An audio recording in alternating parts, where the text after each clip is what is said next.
Telltale The Walking Dead. A game franchise that gets you emotionally invested in the characters you are playing as, only to have them slaughtered in front of you 10 minutes later. The Walking Dead is a perfect example of a game that gets you emotionally invested in the characters you are playing as and with. This game is a favourite of mine, and it always will be because of this. There was a trend on YouTube a while ago of video game icebergs, and I desperately wanted to watch one based on Telltale's The Walking Dead. However, I scoured the internet and could not find one. Therefore, I decided to make my own. If you enjoyed this video, please subscribe. I put a lot of time and energy into this video, and it is free to subscribe, and it would really help me out. Obviously, with any iceberg, we will start with the top of it, with the things that are the most obvious to the community, or are quite well known within the games. The powerful Stache Easter egg was a hidden achievement in the first Walking Dead game, where after escaping from the loft in Act 5, you can speak to Kenny. To the average player, you speak to Kenny and he responds with, "Don't ask me how I'm doing." Most people at this point would walk away from Kenny. However, if you try to speak to Kenny 5 times, you are greeted with this. "Don't ask me how I'm doing. Let's just keep going." Randy Tudor. Good man. Damn fine man. Powerful Stache. One of the greats. Randy Tudor was the lead programmer for the Walking Dead games, and this Easter egg was clearly a nice homage to the programmer who created the game. The Easter egg is also repeated by Jesus in New Frontier, where Jesus says the exact same line. Randy Tudor? Good man. Damn fine man.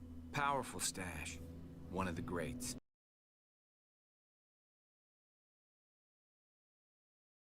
This is not really a theory, but it's definitely a good thing to learn if you haven't played the entirety of The Walking Dead. In The Walking Dead episode 3 from the first season, Lily shoots either Doug or Carly, depending on who you saved in the first episode. After this murder, Lee makes the decision to either leave Lily for dead on the side of the road, or to take her with them. If you choose to take Lily, she will eventually steal the RV that you are all travelling in. The idea behind this is that Lily is assumed to have died after leaving the group. However, she makes a miraculous return in the final season of The Walking Dead, where she becomes the main antagonist to Clementine in the later half of the season. Clementine!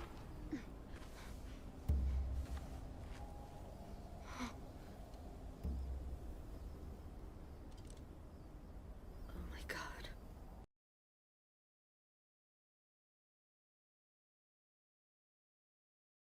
In the second episode of the first game, we are introduced to Mark. He was stationed at a US Air Force base prior to the outbreak.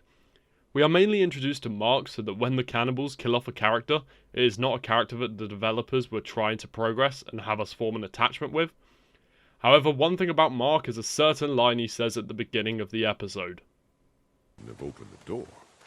Yeah, except then I'd probably be food by now.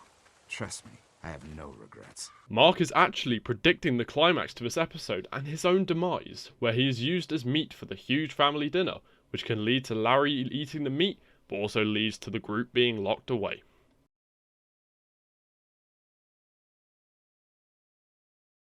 One of the most memorable zombies in the entirety of the franchise would be Lee's second zombie interaction, where he is confronted by Sandra, Clementine's babysitter.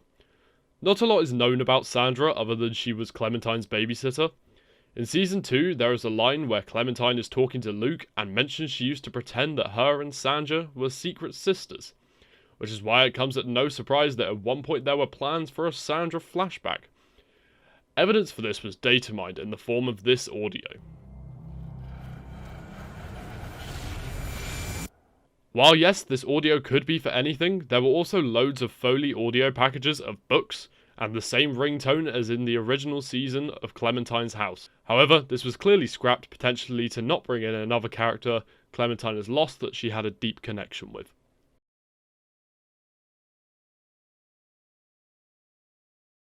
There is a theory going around that the game and the TV show are linked, and that is why no one was surprised to be greeted with Glenn and Hershel in the game's first ever episode. However, most people think that this is the same as the TV show Glenn and Hershel. However, the TV show is in its own separate universe, so these two are actually the same as the comic book Glenn and Hershel, not the TV show Glenn and Hershel.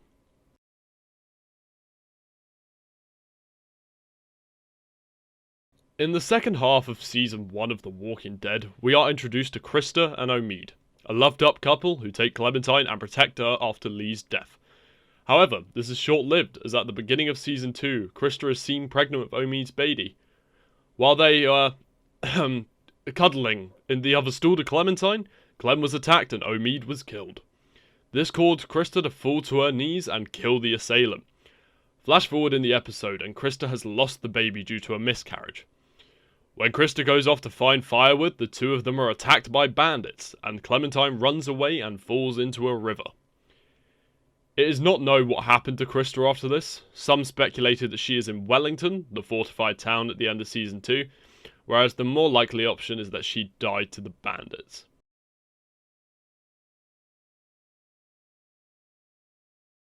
One theory from the second part of The Walking Dead Season 1 is that Danny was in fact a serial killer and a paedophile.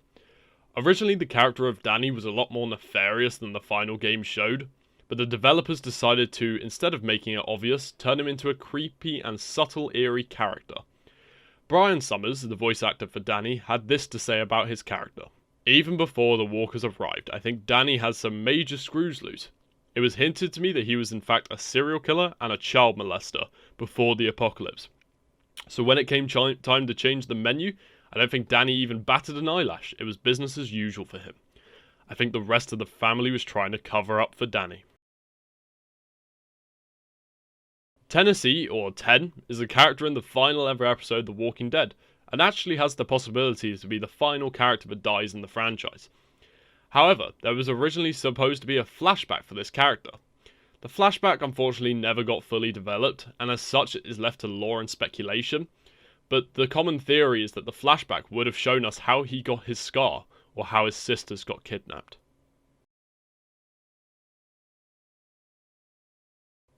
In episode 2, Larry, the aggressive father of Lily, with serious heart conditions, is locked in a meat locker with the rest of the Motorin gang.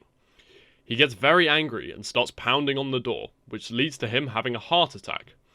You are then encountered with a difficult decision that impacts games all the way down the franchise. Do you restrain Lily so that Kenny can kill Larry, or try to stop Kenny? Either way, Larry is killed, so he doesn't turn into a walker.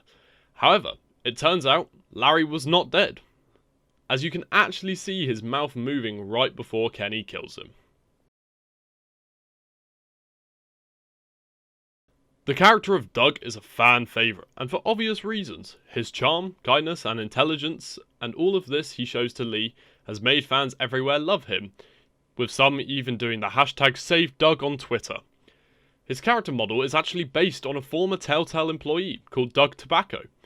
If you look back into episode 1 of Season 1, it is very clear that the developers want you to save Doug from the beginning as opposed to Carly. There's clearly some developer bias in the game. That brings the end of the top of the iceberg, and as such we're going to go into the shallows of the iceberg, the second layer down. In Season 2, Episode 1, there is a deleted scene where Clementine can go fishing with Alvin. This scene was cut out of the game entirely due to it increasing the episode's runtime drastically. However, the lead animator, Jessica Brezzo, said this: "It had some awesome Alvin lines where he was complaining about holding fish, and some pretty funny Clementine animations where she was trying to grab onto fish and put them in a cooler." There are many theories around about Carlos not being a real doctor due to his seemingly awful knowledge of the medical profession. Carlos was unable to identify a dog bite from a walker bite, which would be evidently different. Human teeth and dog teeth. Yes, there was a struggle, so it could be argued it would have looked very different. It is argued that he stated all of that to get her into the shed, so that she would not interact with Carlos' daughter Sarah. Some more evidence is that doctors go to school for at least 7 years, and therefore would have a little bit of common sense. When it comes to deactivating the windmill later in the game, where it is just a key, Carlos is clueless as to how to do this. In Season 2, we are introduced to two characters, Luke and Nick. These are characters who have been friends for nearly 20 years. However, in early concept art, they looked very different, with Luke wearing Nick's iconic cap and Nick wearing a different shirt. Nick's hair was also a lot more resemblant of Luke's. Clementine has a line in Season 1, Episode 4 of The Walking Dead, where she tells Lee that she used to have a pet hamster. He used to have a pet hamster. One night, he figured out how to open the door to his cage, and when we woke up, he'd eaten half a box of cookies. I don't think this is quite the same, Clem. Yeah, right. This time we're the cookies. The line ends with Clementine saying, "And now we are the cookies." There is not a lot to this one, but I thought it would be worth mentioning because of how this is the only mention of the hamster in the entire franchise. At one point, Clementine is talking to Katia about a dog, and Clementine says, "I have a goldfish," but never actually mentions the hamster.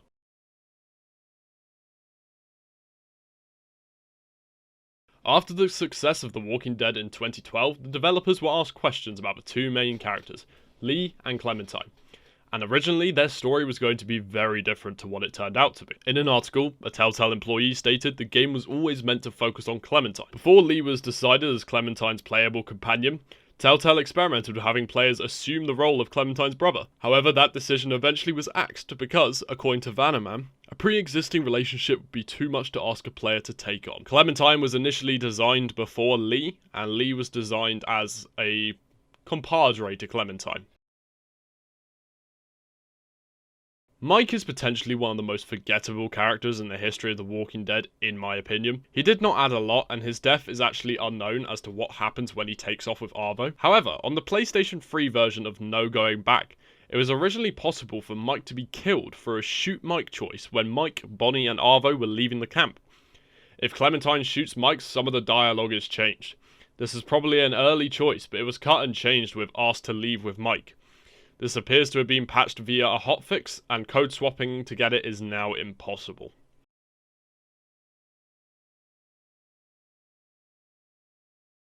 Troy is a character introduced in episode 3 of season 2. Troy is the secondary antagonist after Carver. However, what many don't realise is that Troy's character model was originally used as a placeholder for Carver in the first preview trailer of Our House Divided.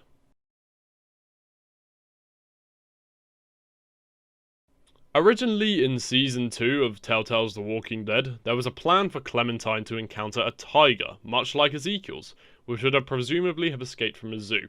However, the developers felt this would be too unrealistic. On the other hand, Robert Kirkman from the TV show did not feel the same, and introduced Shiva, who is quite literally an escaped tiger that was found by the king. That is the end of level 2, but that means we get to go even deeper down onto level 3 of the iceberg, near the abyss. This is the deeper stuff now, the stuff that not many people know about. This took me a long time to discover and research everything, so I hope you guys are all ready for this.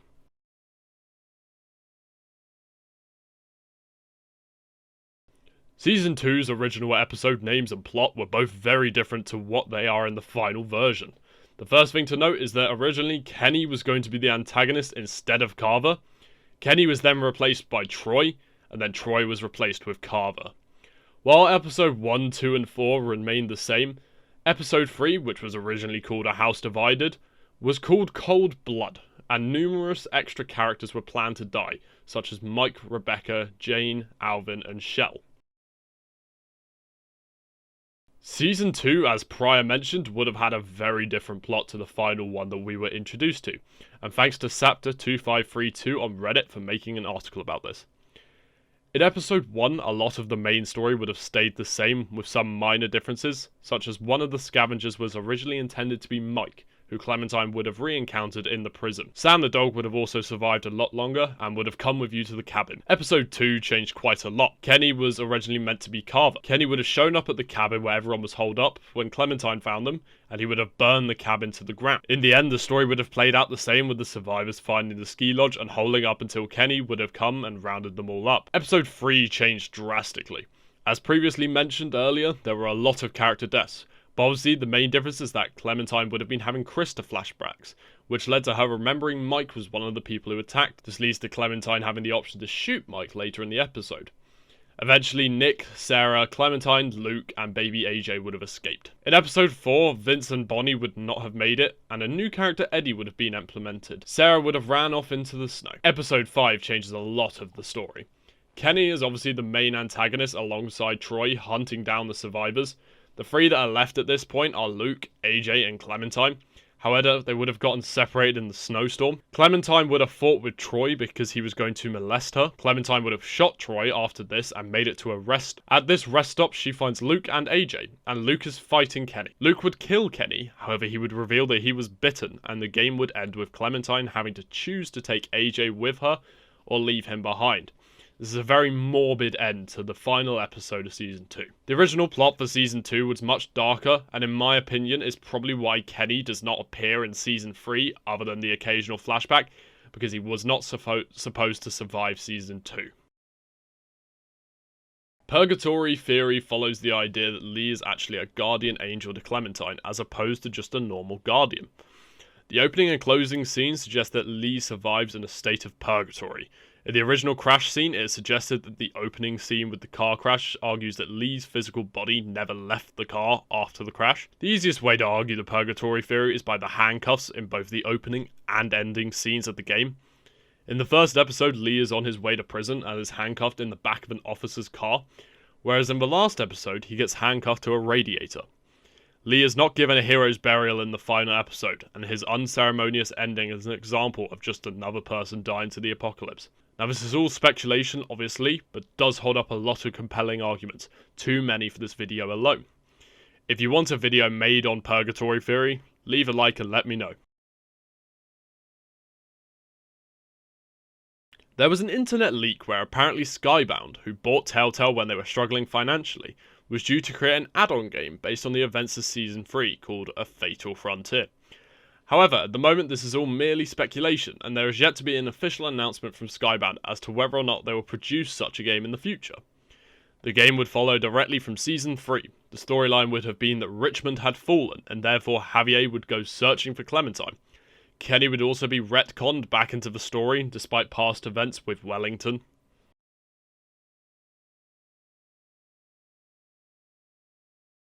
The Duckpocalypse, or Duckpocalypse as dubbed by fans, was a potential outcome on the train in Season 1, after Duck was bitten. Lee originally goes to the front of the train to try and reason with Kenny. However, if you choose to say nothing during this interaction, you go back to the main carriage to find blood covering the floors, and Clementine's hat is near the open carriage door. Then the camera pans, and you see Ben lying dead on the floor as Duck struggles towards you and pulls you off of the train.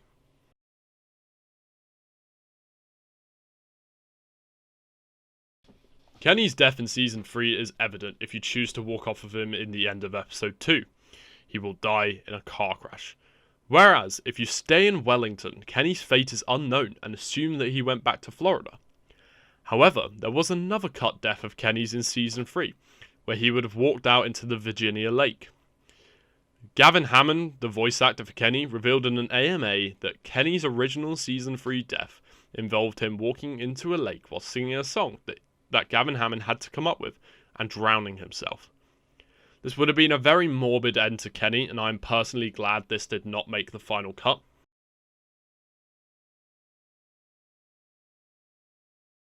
In the first Walking Dead game, it was originally planned for Lee to have nightmares about Doug or Carly, the opposite of whoever you saved in the first episode.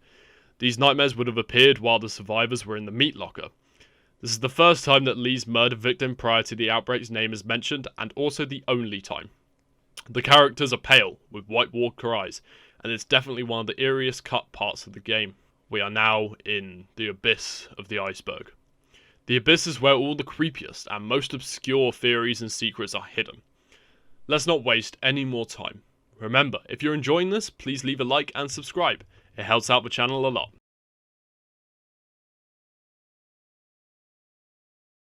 This Easter egg, when I first looked into it, actually quite creeped me out. It was not a scary Easter egg, but rather a really obscure one with a whisperer. The video is as follows.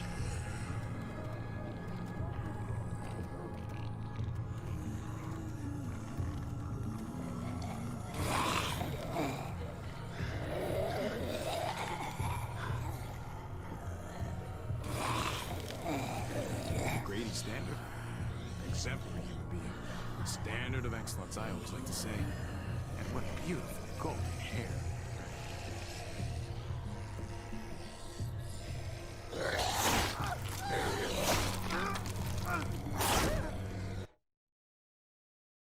Grady Standard is supposedly a content programmer at Telltale, and much like the Randy Tudor Easter egg, this is an homage to the game developed. Except this one is a lot more hidden. The Walking Dead: A New Frontier was originally going to have an overarching bad guy as opposed to the 4 leaders of the New Frontier. The plan was to have a character called Mason be the main bad guy in the game, but this was eventually scrapped for the 4 main antagonists that we now have. Mason's character model was still used as Paul Lingard, the doctor at the New Frontier, who was killed by Clementine or Javier by euthanization. Thank you to everyone who has watched this video the whole way through. I really enjoyed making this video, and I'm really hoping that I can make some more in the future. If you did watch the entirety of the video, please subscribe and hit the like button. Also, speak to me in the comments if you want me to do any more in-depth theories on any of these things. Thanks everyone for watching, and I hope you all have a good day.